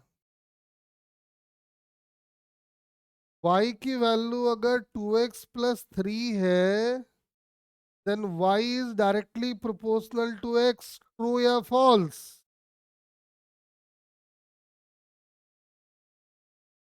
प्रभव जी कह रहे हैं ट्रू। रिधिमा क्या कह रही है? रिधिमा भी कह रही है ट्रू।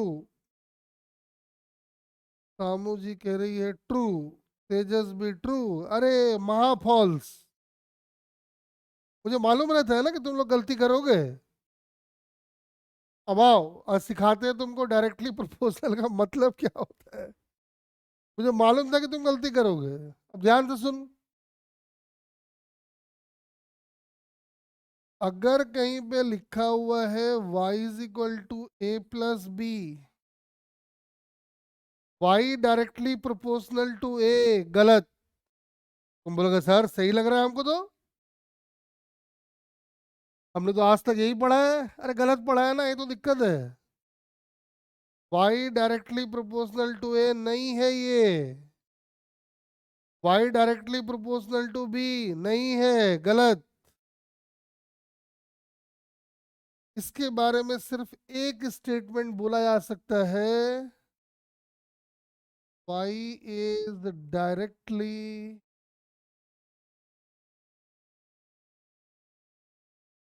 Proportional to a+b। बड़ा मजेदार बात है। सर कब से पढ़ते आ रहे हैं हम लोग ये बात तो। आप जो है ना झूठ मूठ का हम लोग का खुमारी उतार देते हो। बेटा एक बात ध्यान रखो, नहीं रेसिप्रोकल भी नहीं है, रेसिप्रोकल भी नहीं है ये सब। एक बात हमेशा याद रखें, डायरेक्टली प्रोपोर्शनल का एक ही मतलब होता है, अगर आप दोनों का ग्राफ प्लॉट करें और graph straight line passing through origin आ जाए तो ही उसका मतलब डायरेक्टली प्रोपोर्शनल होता है। जैसे इसका जब ग्राफ बनाओगे उसका ग्राफ ऐसा आएगा, क्योंकि straight line passing through origin नहीं है। डायरेक्टली प्रोपोर्शनल का एक ही मतलब होता है, दोनों के बीच में ग्राफ बनाओगे तो graph straight line passing through origin आना चाहिए। मुझे एक बात बताओ, y is equal to 3x, y directly proportional to x। अरे नहीं तेजस बेटा, ये ना गलत कॉन्सेप्ट है कि x के बढ़ने से y बढ़ेगा तो y डायरेक्टली प्रोपोर्शनल हो गया, ये पूरा मिसकॉन्सेप्शन है। मैं तुझे और एग्जांपल करके दिखाऊं, देख जरा। y को ले ले ऐसा,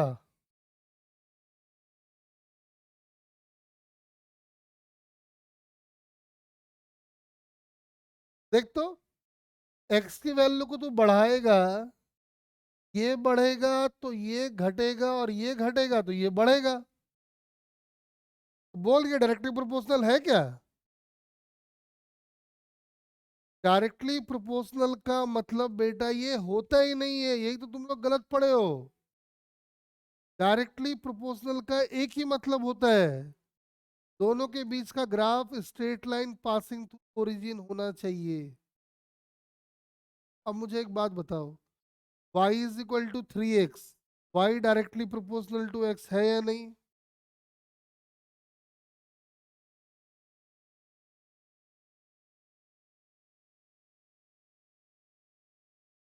हाँ। कहीं पे अगर कल को ऐसा लिखा हुआ है, नहीं तो इसको क्या बोलोगे आप? इसको हम बोलेंगे y डायरेक्टली प्रोपोर्शनल टू किसके?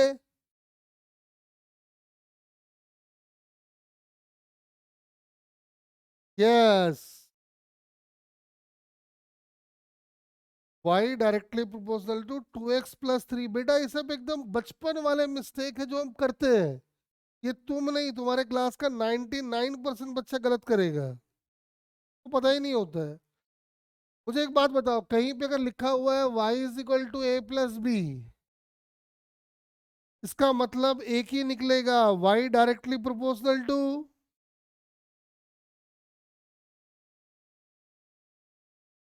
हाँ। चलो, तुमको डायरेक्टली प्रोपोर्शनल का मतलब समझ में आ गया। अब समझाते हैं इनवर्सली प्रोपोर्शनल, आओ। मुझे मालूम है तुम इसमें भी उल्टा पुल्टा करते हो। जैसे y is equal to 1/x+2, हम x की वैल्यू को बढ़ा रहे हैं, y की वैल्यू घट रही है, का मतलब y directly proportional to x है या नहीं?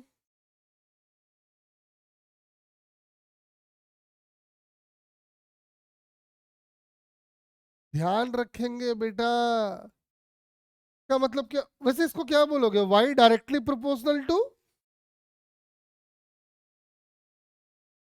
Sorry inversely proportional to.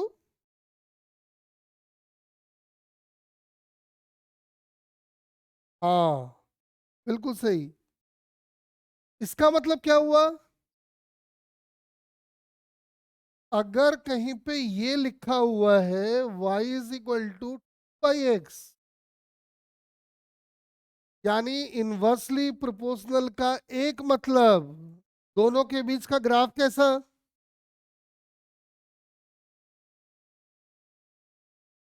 Inversely proportional का एक मतलब दोनों के बीच का ग्राफ कैसा, बेटा बता दो।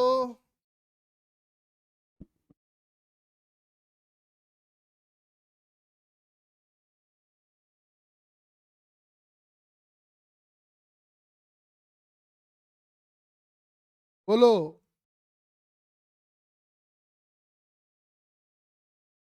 Yes, rectangular hyperbola. कॉपी में अच्छे से लिख लें, डायरेक्टली प्रोपोर्शनल का एक मतलब graph should be straight line passing through origin. Inversely proportional का एक मतलब graph will B rectangular hyperbola. ये बेटा ऐसी बातें हैं जो आपको फिजिक्स, केमिस्ट्री, मैथ, बायोलॉजी हर जगह काम आएगा। और मैंने अपने इतने बड़े करियर में देखा है कि बच्चे इसमें भयानक मिस्टेक करते हैं। तो आज के बाद तो गड़बड़ नहीं करोगे।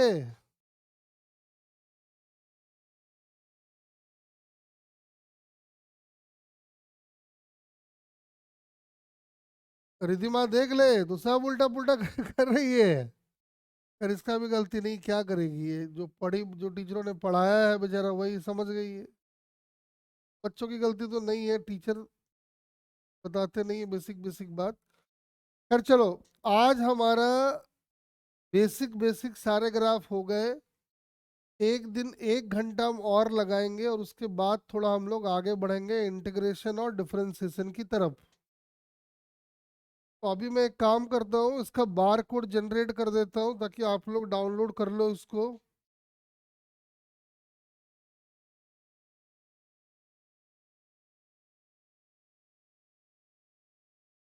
बेटा तेजस, इसमें एसिम्प्टोट वगैरह ना हमको कोई मतलब है नहीं, ये मैथ में तुम पढ़ोगे। मेरा काम का वो नहीं है, इसलिए मैंने माथा पच्ची नहीं किया है। ठीक है ना?